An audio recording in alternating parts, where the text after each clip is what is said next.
네, 오늘 믿음이 있느냐, 믿음이 없느냐라는 제목으로 하나님 말씀 증거하겠습니다. 제가 믿음이 없어서요라는 말을 해보셨습니까? 들어보셨습니까? 이 말에 대해서 어떻게 생각하세요? 제가 믿음이 없어요. 이 말은 사실은 교회 안에서 사용하기에는 좀 그런 말입니다. 그렇죠. 믿음이 없으면 여기 계실 이유가 거의 없거든요. 믿음이 없는데 여기 계신 분들이 어떻게 보면 더 대단한 겁니다. 그러니까 믿지 않는 가족들, 남편들이 한번 그냥 나와주실 때 되게 고마워하셔야 돼요. 믿음이 없는데 여기 오는 게 굉장히 어려운 일이거든요. 진짜 사랑하기 때문에 나온 거니까 잘해주셔야 돼요. 근데 의외로 적지 않은 분들이 신앙생활을 오래 하셨음에도 불구하고 제가 믿음이 없어서요, 혹은 제가 믿음이 부족해서요 라는 말씀을 하십니다. 어떤 분들은 이렇게 생각하시기도 합니다. 믿음이 부족해서 저 사람은 잘 못 산다. 혹은 나는 믿음이 없어서 이렇게 내 인생이 힘든 거다 라고 자책하시기도 해요. 어떤 면에서는 사실일 수도 있지만 지금 이렇게 들으시기만 해도 뭔가 기준이 왔다 갔다 하는 게 느껴지실 겁니다. 믿음이 뭐냐? 성경이 말하는 믿음이 무엇이냐라는 기준이 다르면 안 되는데 조금씩 여러 가지 이유로 다르시기 때문에 생기는 오해인 것 같아요. 또 믿음이 있다, 내가 믿음이 있다고 생각하시는 분들은 다른 형제들을 향해 이런 말씀을 하실 때도 있습니다. 네가 그렇게 힘든 건 믿음이 없어서 그렇다, 이런 말. 네가 지금 형편과 상황이 안 좋은 건 믿음이 부족해서, 혹은 기도가 부족해서 그런 것이다 라는 말. 그러니까 나는 너보다 믿음이 있다고 생각하니까 나오는 말이긴 한데 좀 안타깝죠. 이 말을 우리가 스스로 할 때는 그렇다고 쳐도 다른 사람에게 듣고 싶은 말은 아니지 않습니까? 상처가 되죠. 믿음이 없다, 너는 믿음이 없다, 너는 믿음이 부족하다, 이런 말은. 그래서 오늘 말씀을 통해서 이 믿음이 없다는 말에 담긴 이 수많은 우리의 오해가 주 예수님의 은혜로 풀리실 수 있기를 주님의 이름으로 축원드립니다. 이 말로 인한 모든 정죄와 판단이 끊어지고 그로 인한 상처가 주 예수님의 이름으로 회복되실 수 있기를 바랍니다. 바닷가에서 예수님이 가르치고 계셨습니다. 사람들이 얼마나 에워싸고 미는지 어떻게 움직이실 수도 없고 말을 해도 들리지도 않고 거의 그런 지경이에요. 왜 사람들이 그렇게 많이 몰려들었을까요? 예수님이 병을 고쳐주시니까. 병 고치고 싶은 사람들, 귀신 들린 사람들, 귀신을 쫓아내 주시니까.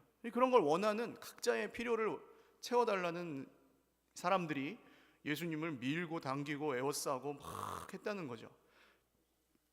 그래서 예수님은 그래도 지금 예수님의 본래 목적은 복음을 전하셔야 되는 거니까, 말씀을. 그래서 복음을 전하시기 위해서 배에 타셔서 그 배를 육지에서 조금 떨어지게 한 다음에 사람들은 육지에서 다 이렇게 듣고 예수님은 배 위에서 가르치셨습니다. 그러니까 너무 에워싸 미는 것을 좀 떨어뜨려 놓은 거죠. 그러다가 밤이 됐어요. 예수님이 가르치시다 말고 이제 뭐라고 하십니까? 우리가 바다 저쪽 편으로 건너가자, 갈릴리 바다 저쪽 편으로 건너가자, 이렇게 말씀하십니다. 아니, 지금 앞에 아픈 사람들이 잔뜩 모여 있고 귀신 들린 사람들도 있고 한데 그냥 두고 가자고 하실까요? 예수님이 그냥 좀 한 명 한 명 다 안수기도도 해주시고 한 명 한 명 만나서 좀 얘기도 들어주시고 그러고 가시면 좋겠는데, 밤새더라도 사랑하시면, 아니면 내일 아침에라도 이어서 사람들이 원하는 걸 좀 해주고 가시면 좋은데 거기 그냥 가십니다. 좀 이상하긴 합니다만 우리가 성경에서 놓치기 쉬운 게 하나 있어요. 예수님을 만난 모든 사람들이 자기가 원하는 걸 다 받진 않아요. 혈루증, 하혈이 멈추지 않는 병으로 고통하던 여인 이야기가 복음서에 나오지 않습니까? 그때도 예수님을 둘러싼 수많은 사람들이 전부 옷자락 붙잡고 늘어지는데 고침을 받은 건 누구였어요? 이 여인 한 명이었어요. 혈루증 걸린 여인. 그러니까 다 낫는 게 아니에요. 만진다고. 나사로라는 사람을 잘 아시죠? 마르다와 마리아의 오빠.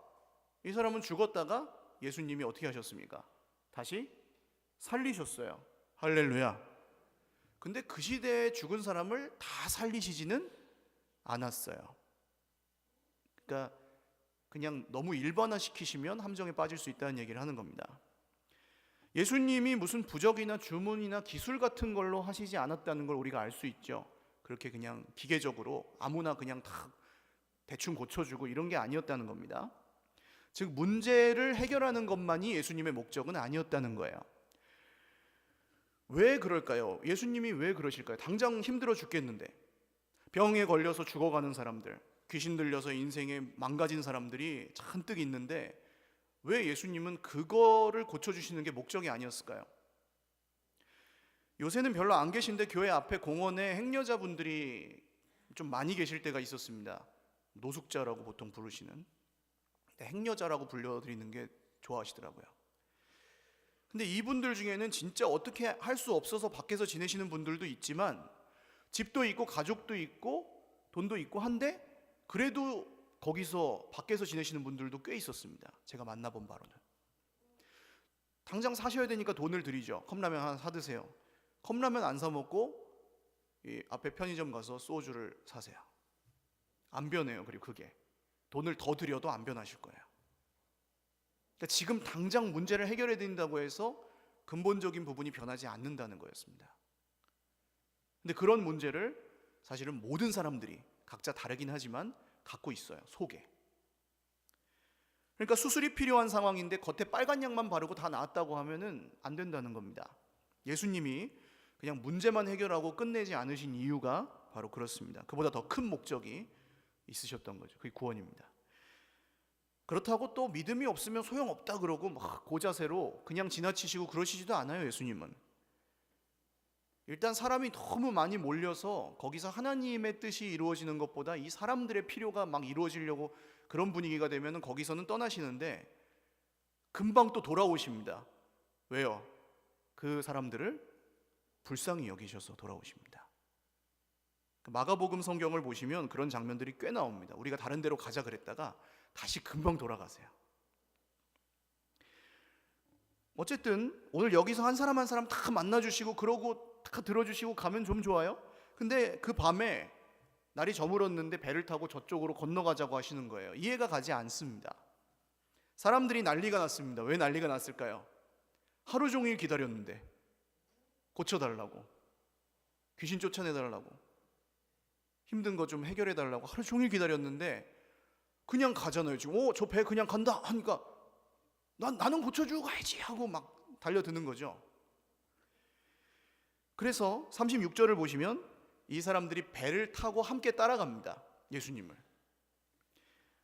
그러면 이 사람들이 오늘 믿음이 있는 거예요? 없는 거예요? 어떻게 생각하세요? 믿음이 있는 거죠. 아무나 따라갑니까? 그 밤에 그 밤바다로 배를 타고.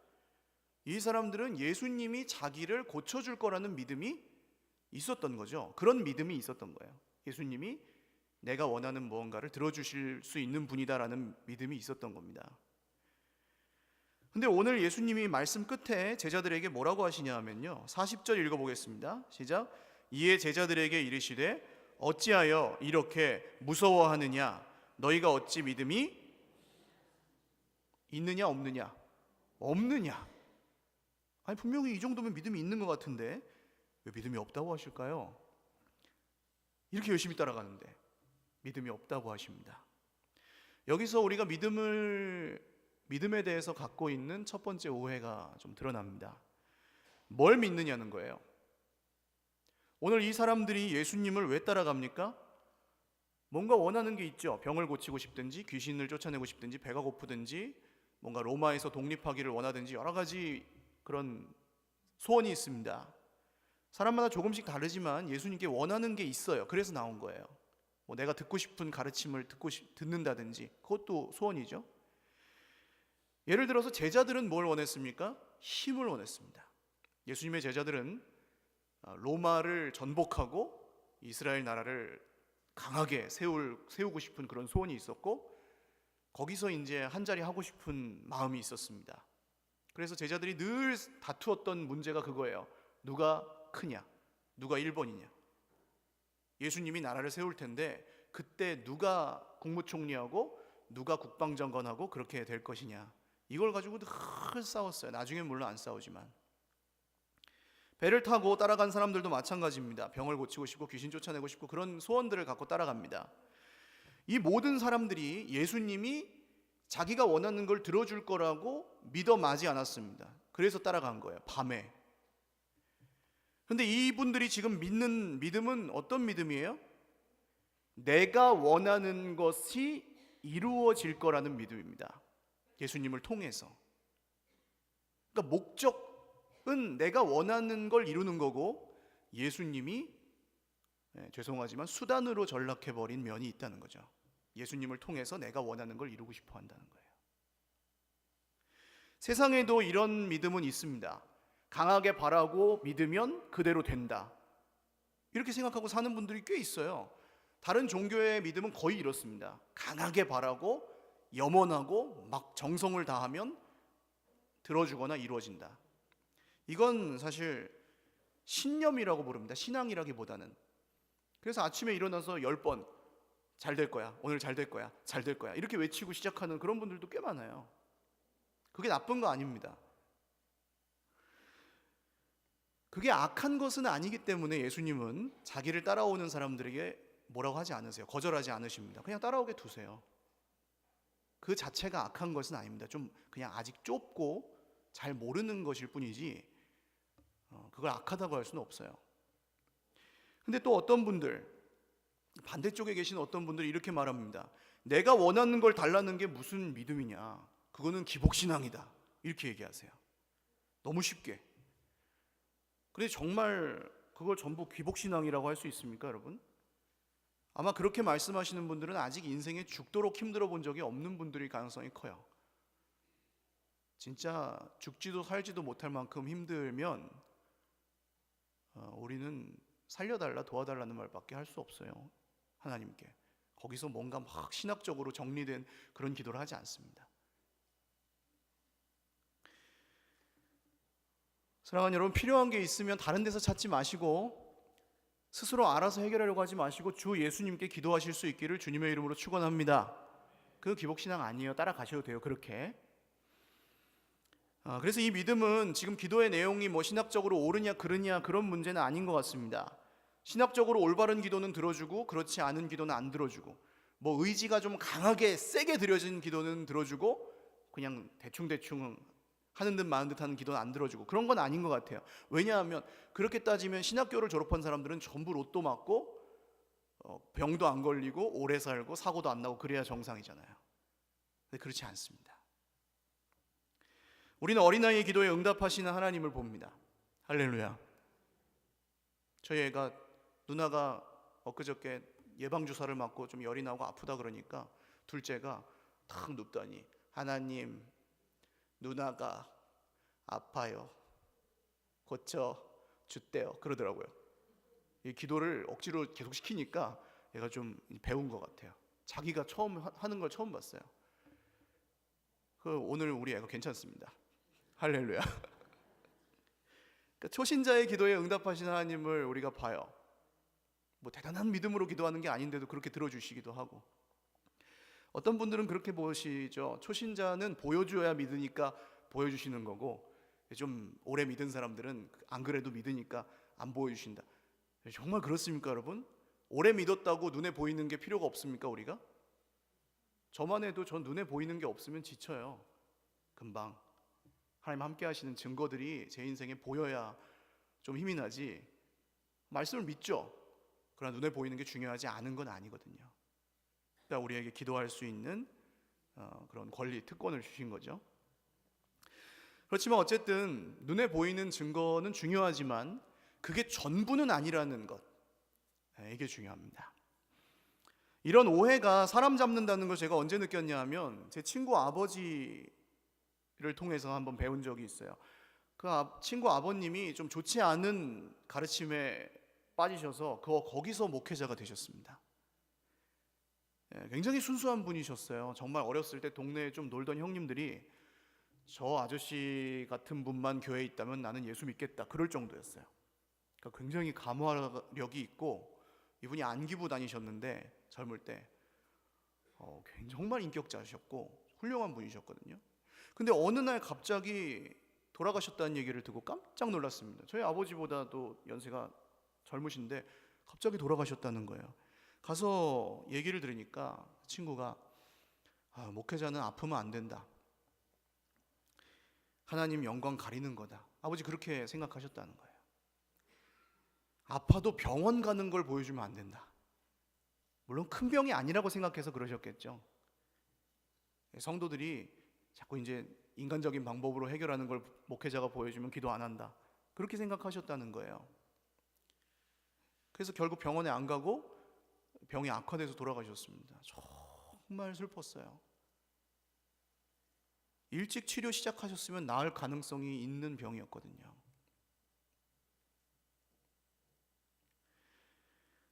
제가 뭘 말씀드리려고 하는 걸까요? 믿음이 있느냐 없느냐를 눈에 보이는 데서 찾으려고 하면 함정이 있다는 겁니다.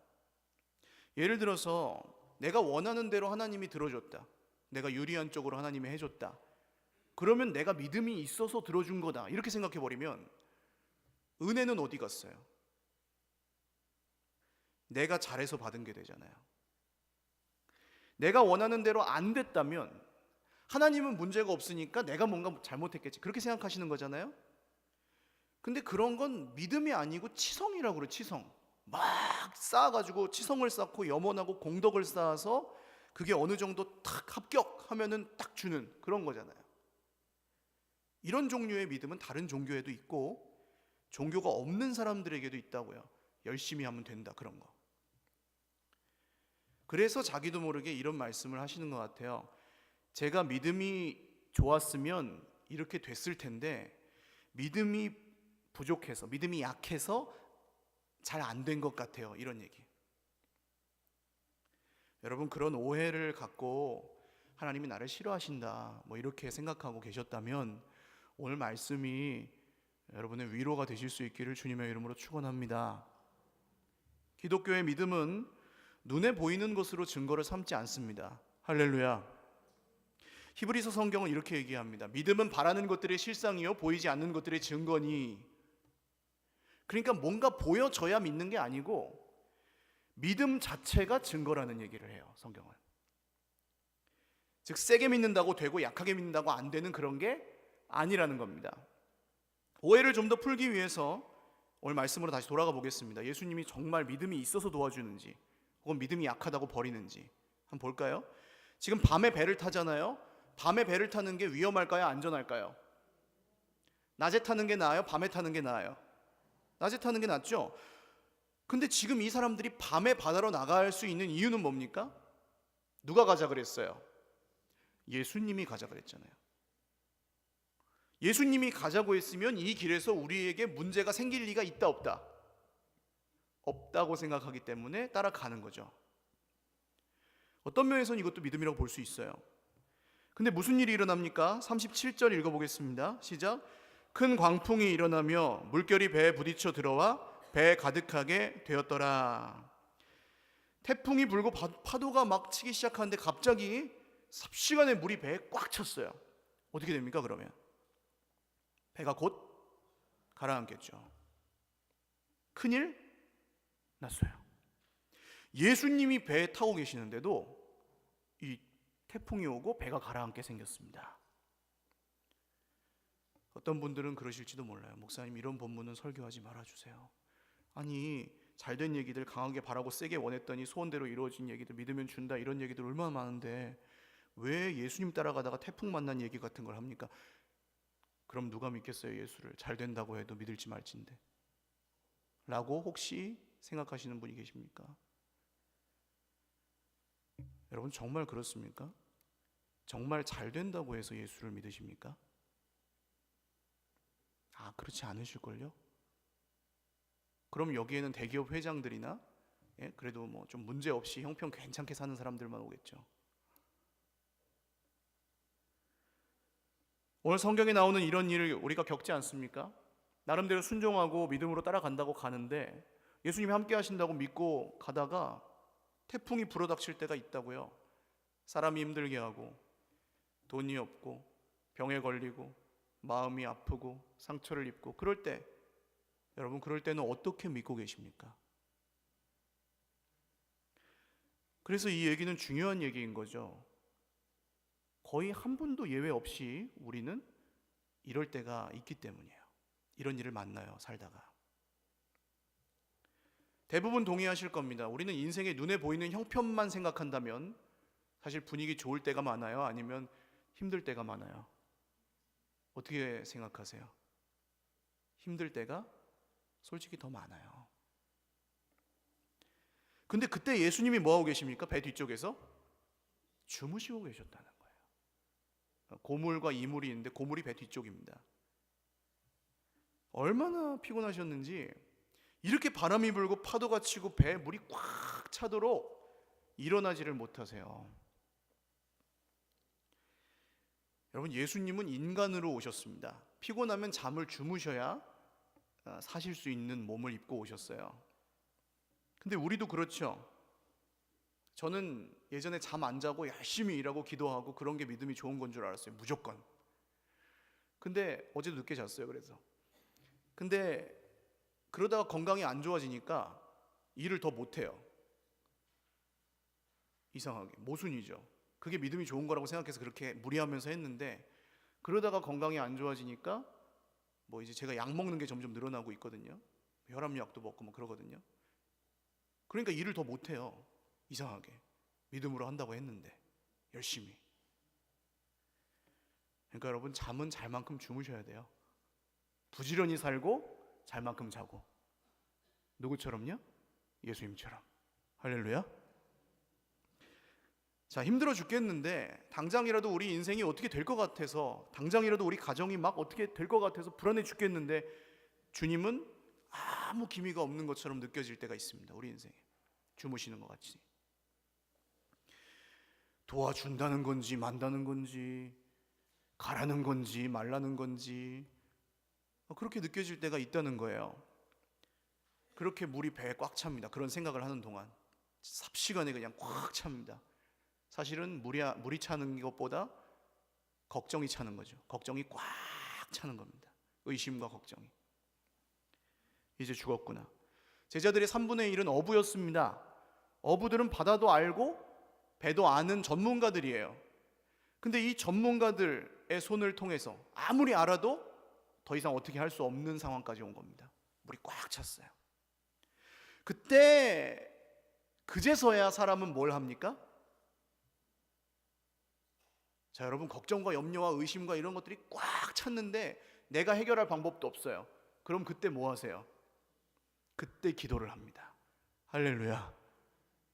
그때 진짜 이 속에서 막 터져 나오는 그런 기도가, 살려주세요, 이런 기도가 나온다고요. 그때가 돼서야. 그 전까진 깨우지 않아요, 예수님을. 그때서야 예수님을 깨워서 뭐라고 합니까? 선생님이여, 우리가 죽게 된 것을 돌보지 아니하시나이까, 그렇게 얘기합니다. 이건 굉장히 점잖게 쓴 말이고, 한번 그 상황을 좀 상상해 보세요. 어디 학원 같은 데 가면 꼭 붙어있는 글귀가 있습니다. 첫 번째, 엄마가 보고 있다. 공부 열심히 하라는 거죠. 학원비 낸 엄마가 눈을 부릅뜨고 보고 있다. 두 번째, 네 성적에 잠이 오냐, 이렇게 붙어 있어요. 그러니까 지금 제자들은 그런 겁니다. 예수님, 지금 주무실 때입니까? 우리더러 가자고 해놓고 지금 배가 가라앉게 생겼는데, 우리 다 죽게 생겼는데 지금 뭐 하시는 거예요, 예수님? 그렇게 하시면 돼요? 막 이렇게 하는 거예요. 근데 잘 보세요. 이 말이 옳은지 그른지 잘 생각해 보십시오. 이 말은 무슨 뜻이에요? 우리가 지금 물에 빠져서 죽으면 누구 책임이라는 거예요? 예수님 책임이라는 거죠. 우리를 돌보지 않은 당신 책임입니다, 주님. 그런 뜻이잖아요. 근데 예수님 입장에서 생각해 보세요. 예수님은 지금 그야말로 세상을 구원하기 위해서 정말 피와 땀을 흘리며 모든 그 힘을 다 쏟고 나서 완전히 그냥 뻗으셨어요. 엄청 피곤해가지고 배가 흔들리든지 말든지 막 그냥 주무시는 상황이에요. 최선을 다하셨어요. 하나님 시키신 거 다 했어요. 근데 탁 일어났는데 막 제자들이 뭐라 하는 거예요. 당신 때문에 죽게 생겼어, 알아? 막 그러는 거예요. 지금도 이제 한두 분은 좀 졸리신 것 같은데 잠깐 일어나 보실래요? 일어났는데, 내가 자다가 일어났는데 나한테 막 누가 뭐라 그래요. 그럼 기분이 좋아요, 안 좋아요? 좋아요, 안 좋아요? 안 좋아요. 내가 잘못했어도 자고 일어났는데 갑자기 누가 뭐라고 하면 기분 되게 안 좋아요. 학교 다닐 때 그래서 자는 애들 깨워가지고 막 시비 걸면 싸워요. 보셨는지 모르겠어요, 그런 거. 자다가 일어났는데 와가지고 막 뭐라고 하면 싸워요. 근데 오늘 이 말이 맞아요, 틀려요? 당신이 우리를 돌보지 않아서 우리가 죽게 됐습니다, 이 말이 맞아요, 틀려요? 예수님 그냥 주무신 거잖아요. 아직 안 일어나신 거지. 피곤해서. 돌보지 않은 건 아니잖아요. 같이 계시지. 근데 이 당신 때문에 다 죽게 생겼다, 이게 아주 심각한 오해가 되는 거죠. 결정적인 순간에 사람은 어떻게 해도 안 되면 하나님을 가해자로 지목합니다. 당신 때문이에요 라고. 아담이 선악과를 먹었을 때 뭐라고 했다고요? 하나님이 아담아, 네가 왜 먹었느냐. 아담이 뭐라고 합니까? 하나님이 내게 주셔서 함께 있게 하신 여자, 그가 나를 꿰므로 내가 먹었나이다, 그러죠. 그러니까 누구 때문이에요? 하나님 때문이고 여자 때문이고. 나는 잘못이 있어요, 없어요? 없다, 그 얘기하는 거잖아요. 지금 제자들하고 똑같습니다. 내가 잘못하지 않았다는 걸 이중 삼중으로 변호를 하면서 그걸 위해서 당신 잘못이라고 얘기하는 거예요. 이렇게 되면 대화가 통하지 않아요. 아마 이해하실 겁니다. 회사 같은 데서나 가정에서 이런 일들을 겪으실 거예요. 책임 회피라고 하죠. 내 책임이 없다, 내 잘못이 없다, 이걸 인생의 목적으로 삼게 되는 경우가 있어요. 문제가 생겼는데 누군가 책임져야 될 때, 그때 내가 잘못이 없기 위해서는 어떻게 해야 돼요? 누군가 다른 사람이 잘못한 걸로 만들어야 돼요. 그래서 그런 걸 믿어요. 내가 실수하거나 잘못할 리가 없으니까 저 사람이 잘못한 걸 거야 라고 믿어버려요. 그럼 그 사람에겐 그게 사실이 돼요. 그 다음부터는 평행선이에요. 아무리 대화해도 통하지 않아요. 내가 그걸 믿었기 때문에. 난 잘못이 없고 네 잘못이다. 내가 잘못 듣거나 잘못 기억할 리가 없으니까 분명히 네가 잘못 기억하고 있는 걸 거야. 그런 상황들을, 그런 경우들을 진짜 막 뭐 요새 젊은 사람들 표현으로 고구마 먹는다 그러는데 목 맥히는 건다고요. 그런 경우들을 만나 보셨을지 모르겠어요. 대화가 안 됩니다. 대화가 되는 상황이 아니에요. 그런데 지금 문제는 제자들이 누구한테 이렇게 따지는 겁니까? 예수님에게 따지고 있다는 겁니다. 예수님이 정말 뭐 내가 원하는 걸 들어주시는 분이고 뭐 막 믿음으로 따라오다가 헷갈리는 거죠, 완전히. 문제 상황에서. 사람이면 보통 이런 상황이 어떻게 합니까? 이제 예수님을 보셔야 돼요. 사람이면 만약에 내가 이런 걸 당하면은 어떻게 하시겠어요? 그 사람들하고 같이 다녀요, 안 다녀요? 안 다니죠. 내 잘못도 없는데 막 와가지고 너 때문이야 이런 사람하고 누가 같이 다녀요? 근데 예수님은 이 사람들하고 끝까지 같이 다니세요. 자, 예수님은 구해줄 능력이 있으십니까, 없으십니까? 있으시잖아요. 그런데 이런 식으로 오해하고 따지고 들어오면 구해줘요, 안 구해줘요? 사람은 어떻게 하시겠어요? 여러분 그래도 좀 안 구해줍니다. 사람은 물에 빠지든지 말든지 내버려 둡니다. 얄미우니까. 근데 예수님은 어떻게 하십니까? 39절을 보세요. 예수께서 깨어 일어나십니다. 피곤한데. 그리고 제자들에게 꾸짖지 않으십니다. 너희가 어찌 믿음이 없냐 이렇게 시작하지 않으시고 뭘 꾸짖으세요? 바람을 꾸짖으시며 바다에게 말씀하십니다.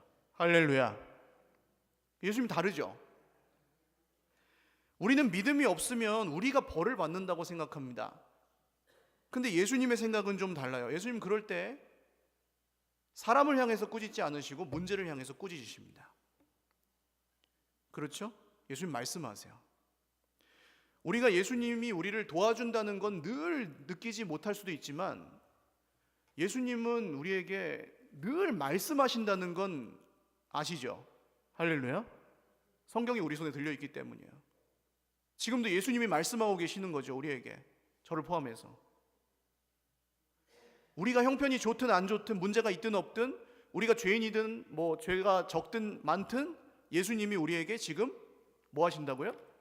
말씀하신다고요. 그리고 그렇게 말씀하실 때 어떤 일이 일어납니까? 문제의 본질이 드러납니다.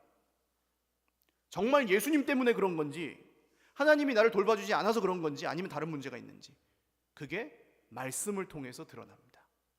오늘 그런 상황인 거예요. 지금 제자들은 예수님이 안 돌봐줘서 죽게 생겼다, 우린 죽을 거다라고 믿기 때문에 예수님을 탓하는 거죠. 원망하는 거죠. 문제는 예수님이 안 돌봐준 거, 하나님이 가해자다, 땅 그러고 끝내버린 거예요, 자기들이. 근데 예수님이 말씀하시니까 어떻게 됩니까? 잠잠해집니다. 할렐루야. 그러니까 예수님이 돌봤어요, 안 돌봤어요? 예수님이 돌보셨어요? 아니면 죽게 된 것을 진짜 이 제자들 말처럼 안 돌아보셨어요? 돌아보셨어요. 할렐루야. 지켜주셨어요? 안 지켜주셨어요? 지켜주셨어요. 문제의 본질이 드러났죠. 예수님이 안 지켜줘서 그런 게 아니라 제자들이 믿지 않았을 뿐이에요. 그럼 뭘 안 믿었습니까? 우리가 말씀을 들을 때 주님의 말씀을 통해 문제의 본질을 드러내실 때가 있습니다. 그런 게 들릴 때가 있어요. 나는 하나님이 문제라고 생각하고, 하나님 불공평해서 그렇다고 생각하고, 저 사람 때문에 그렇다고 생각하고, 그 문제 때문에 그렇다고 생각했는데 아니었구나 라고 깨달아질 때가 있어요. 말씀을 듣다가. 때로는 다 내 탓이야 그런 분도 내가 책임져야 되는 게 아니었구나, 복음을 듣고 그런 걸 깨닫는 거죠. 예수님이 다 해주셨다는 말씀을 들을 때 그런 게 깨달아지는 겁니다. 자기를 과도하게 자책하면서 막 학대하던 그런 분들이 예수님 안에서 소망을 얻잖아요. 그래서 이렇게 말씀으로 보여주시면 우리가 믿게 됩니다. 예수님 말씀하시니까 어떻게 됐어요? 바람이 그치고 아주 잔잔하여졌더라. 할렐루야. 오늘 저와 여러분의 인생에 어떤 문제가 있든지 예수님이 말씀하실 때 문제의 본질이 드러나고 우리의 속과 겉이 이렇게 아주 잔잔하여지는 은혜가 있으시기를 주님의 이름으로 축원합니다. 주님의 목적이죠. 이게 구원입니다. 구원. 예수님이 돌보지 않아서 죽는 게 아니에요. 예수님이 여전히 지키고 계셨음을 확인하는 거예요. 말씀을 들을 때. 그러니까 우리가 인생의 배를 타고 가다가 태풍이 불 때 예수님의 말씀을 들으실 수 있기를 주님의 이름으로 축원합니다. 그 정말 힘들고 어려울 때 다른 데다 묻지 마시고 주님께 기도하실 수 있기를 바랍니다. 근데 예수님이 이렇게 말씀을 통해 문제의 본질을 드러내셨어요. 믿음이 문제였는데 뭐라고 하십니까? 그 다음에 40절 읽죠. 시작. 이에 제자들에게 이르시되 어찌하여 이렇게 무서워하느냐, 너희가 어찌 믿음이 없느냐 하시니. 자, 오늘 말씀의 주제고 결론입니다. 믿음이 없다는 말이 무슨 뜻인가? 여기서 자, 태풍이 잠잠하게 됐어요. 제자들은 태풍 때문에 죽을까 봐 무서워하고 있었습니다. 그러면 태풍이 잠잠하게 된 다음에는 무서워요, 안 무서워요? 자, 태풍이 잠잠하게 된 다음에는 무서워요, 안 무서워요? 안 무서워야 정상이잖아요. 근데 예수님이 어떻게 물으시냐면 어찌하여 이렇게 무서워하느냐라고 현재형으로 물으십니다. 무서워했느냐가 아니라 아까 너네들 왜 그렇게 무서워했니가 아니에요. 왜 지금 태풍이 잠잠해졌는데도 여전히 무서워하고 있니? 라고 물으시는 거예요. 그럼 제자들이 뭘 무서워하고 있는 걸까요? 41절을 한번 보십시오. 같이 읽을까요? 그들이 심히 두려워하여 서로 말하되 그가 누구이기에 바람과 바다도 순종하는가 하였더라. 여전히 두려워하고 있습니다. 이제는 뭘 두려워해요? 예수님을 두려워하고 있습니다. 예수님이 누군지. 그러니까 우리는 예수님이 그냥 선생님이라고 생각했었는데, 제자들은 선생님 요런 분이라고 생각했는데 지금 상상 초월하는 일이 생겼잖아요. 이해가 안 가는 일이. 예수님이 내가 생각했던 그런 분이 아니네 라는 일이 생긴 거잖아요. 우리는 본능적으로 예측 불가능한 걸 싫어합니다. 안정감이 흔들리는 걸 굉장히 좋아하지 않습니다. 내 손 안에 들어와야 편하지 그렇지 않으면 불편합니다. 그래서 하나님도 그 안에 들어와 계시기를 원하는 거예요. 기도할 때 어떻게 해요? 하나님 직접 도와주세요 라고 기도하는 것과 하나님 돈을 주셔서 그 돈으로 제가 이렇게 하게 해주세요 라고 기도하는 것, 뭐 두 가지 다 해보셨을 겁니다. 어떤 차이가 있어요? 하나님 요렇게 내가 생각하는 그 안에서 응답해 주세요. 근데 하나님 그런 분입니까? 그러면 기도가 안 되는 거예요. 내가 생각하는 그 안에서 응답하시는 분이라고 믿으면 그런 분에게 뭘 기도해요? 내가 그냥 하면 되지. 그 밖에 계시는 하나님을 이 태풍 칠 때 우리가 만나는 거예요. 할렐루야.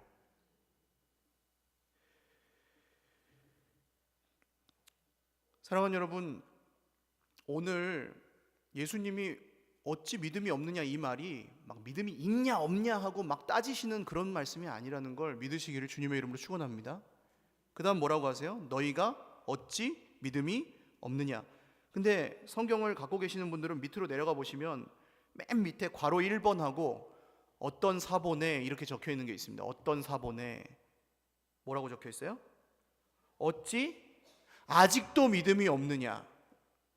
그러니까 우리 이 개역개정 한글 성경 말고 다른 영어 성경이나 한글 다른 번역본 성경들은 대부분 이렇게 번역합니다.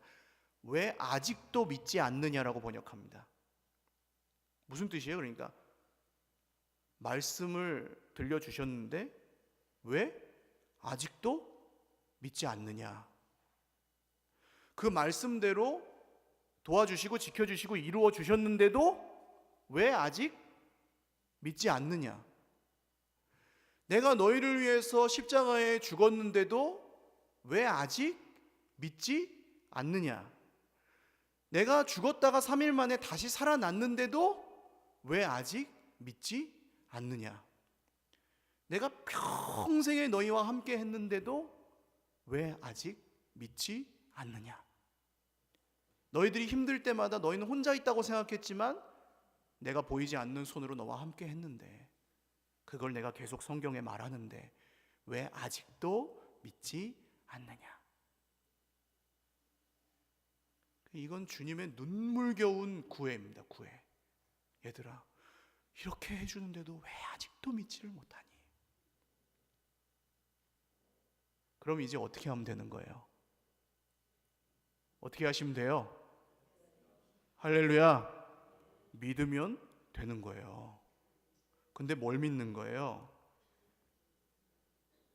그가 누구시기에. 여기까지 오셔야 되는 겁니다. 그가 누구시기에. 예수님이 누구신지를 믿는 믿음이 기독교의 믿음이에요. 할렐루야. 예수님이 하나님의 아들이심을 믿으시기를 주님의 이름으로 축원합니다. 예수님이 십자가에 죽으시고 부활하심으로 우리를 구원하신 세상의 구주요 하나님이심을 믿으시기를 바랍니다. 예수님이 우리 인생의 주인이셔서 우리를 책임지시는 구주 하나님이심을 믿으시기를 주님의 이름으로 축원드립니다. 그게 여기서 믿어지시면 그 다음에는 풍랑이 있는 밤바다든 광야로 나가시든 거기서 두려워하지 않게 하실 줄 믿습니다. 여기까지 오실 수 있길 바라요. 근데 우리 힘이 아닙니다. 오늘 이 믿음을 위하여 우리의 은혜가 필요한 거죠. 하나님, 우리가 그렇게 믿기를 원합니다. 우리의 믿음 없음을 불쌍히 여겨 주옵소서. 우리 찬양 한 곡 드리고 기도하겠습니다.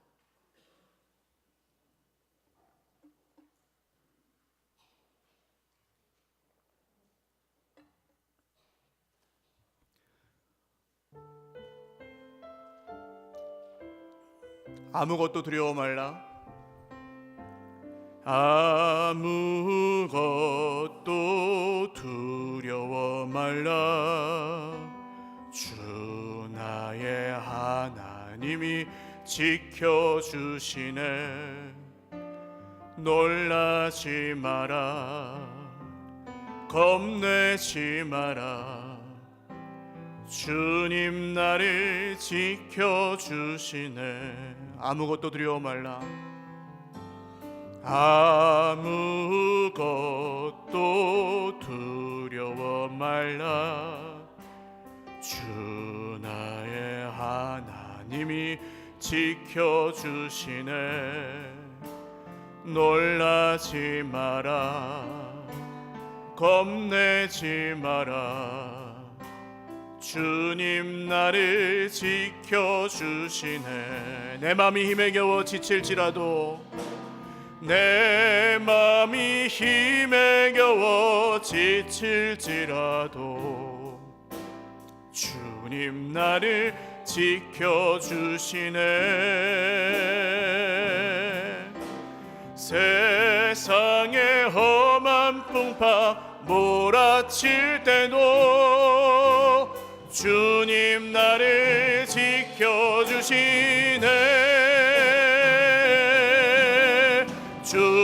주님은 나의 산소,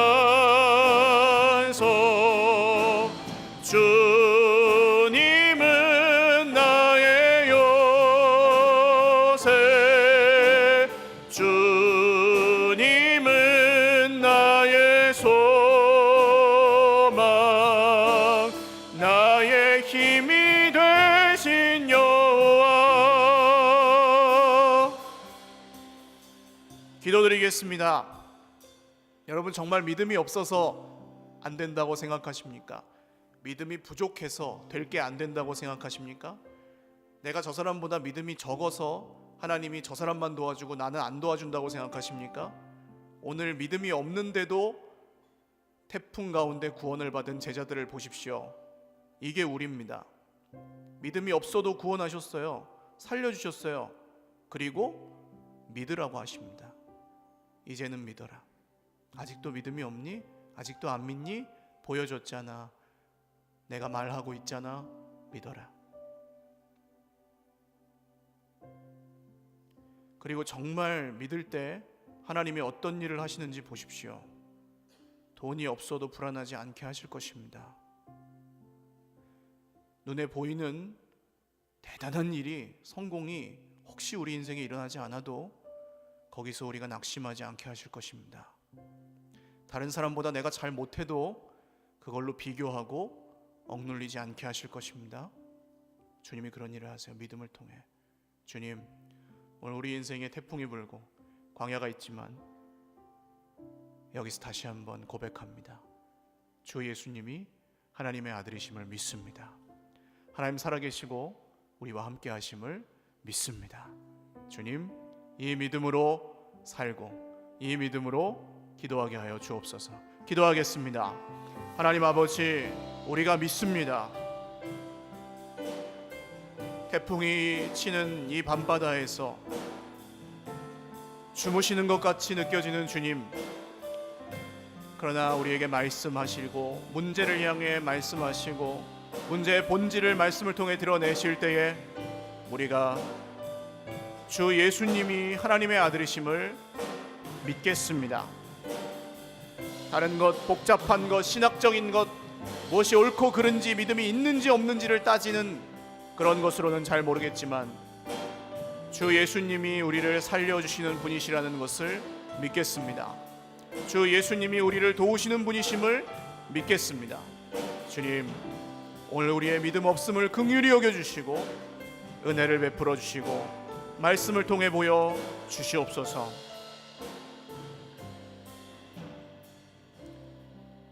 한 번 더 기도하겠습니다. 오늘 주님 말씀 순종하며 하나님 뜻대로 살려고 애를 쓰는데 내 인생에 이런 태풍이 치고 설상가상으로 정말 금방이라도 어떻게 될 것 같은데 주님은 침묵하시는 것처럼 느껴져서 많이 낙심하고 또 마음이 슬프신 분들이 계시다면 가슴에 손을 얹고 기도하겠습니다.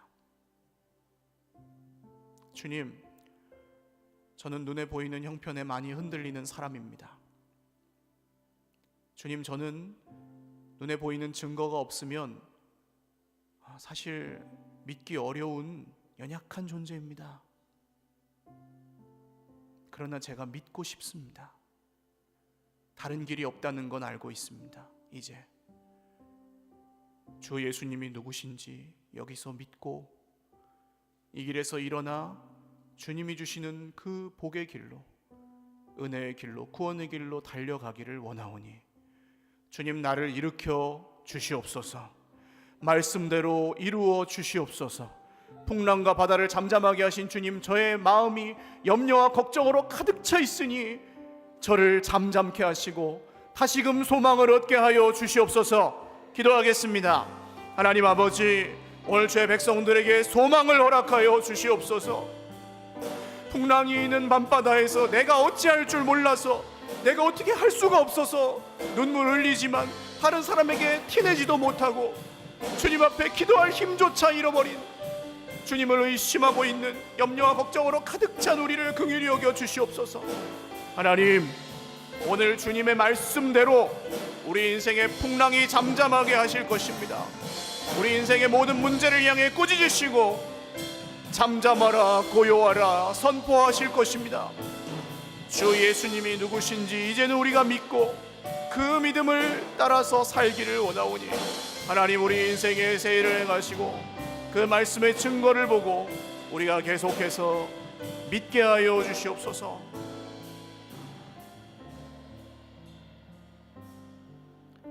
마지막 한 번만 더 기도하겠습니다.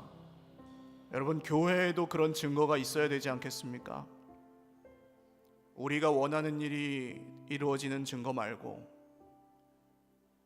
우리가 다 이해할 수는 없지만 하나님께서 여기 계시다는 증거, 하나님께서 지금도 쉬지 않고 일하고 계시다는 증거, 하나님이 교회를 포기하지 않으신다는 증거, 사람들이 아무리 뭐라고 하고 한국교회가 어떻고 형편이 어떨지라도 하나님이 살아계시고 내가 내 교회를 세우신다 말씀하신 대로 이루신다는 그 증거가 교회에 필요합니다. 주님, 우리가 이곳에서 예배 드릴 때마다 그런 증거들이 나타나게 하여 주시옵소서. 우리 교회를 통해 하나님의 뜻이 이루어지게 하여 주시옵소서. 사람을 기쁘게 하는 것이 목적이 아니라 하나님을 기쁘시게 해드리는 교회가 되게 하여 주시옵소서. 우리가 그런 교회 되게 하여 주시옵소서. 마지막으로 한 번 더 기도하겠습니다. 하나님 아버지, 우리 교회가 그런 교회 되기를 원합니다. 세상 사람들이 뭐라 하든, 형편이 어떻게 되든, 풍랑이 일든 광야를 걷든, 한국교회와 우리 설교회가 하나님이 살아계신 증거를 드러내고 하나님이 기뻐하시는 교회, 하나님을 기쁘시게 해드리는 교회, 하나님의 뜻을 이루어드리는 교회, 하나님의 말씀의 증거가 나타나는 교회, 그런 교회가 되기를 원합니다. 하나님, 풍랑을 잠잠하게 하시고 모든 것을 채우시는 주님, 모든 것을 다스리시는 주님, 오늘 우리 교회 가운데 역사하여 주옵소서. 사람의 말에 설득돼서가 아니라 하나님의 권능의 손으로 이곳에서 기적이 일어나게 하여 주시옵소서. 하나님의 권능의 손으로 우리의 마음이 변화되게 하여 주시옵소서. 하나님의 권능의 손으로 우리 안에 은혜가 넘치게 하여 주시옵소서. 하나님, 이 일을 이루실 것을 믿습니다. 이 일대로, 이 말씀대로 하실 것입니다.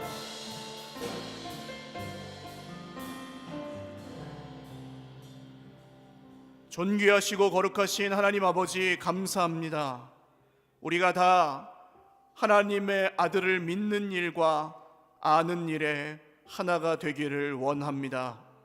세상 사람들은, 예수님을 잘 모르는 분들은 내가 원하는 것을 단순히 들어주는 분 정도로 생각할지라도 오늘 믿고 생명을 얻은 우리는 주님이 주시려는 선물이 겨우 그 정도가 아니고 살아계신 하나님이 우리의 아버지가 되시고, 우리가 어떤 세상의 절망스러운 상황을 만나도 아버지께서 우리와 함께 계시고 말씀하시고 말씀대로 이루시는 것입니다.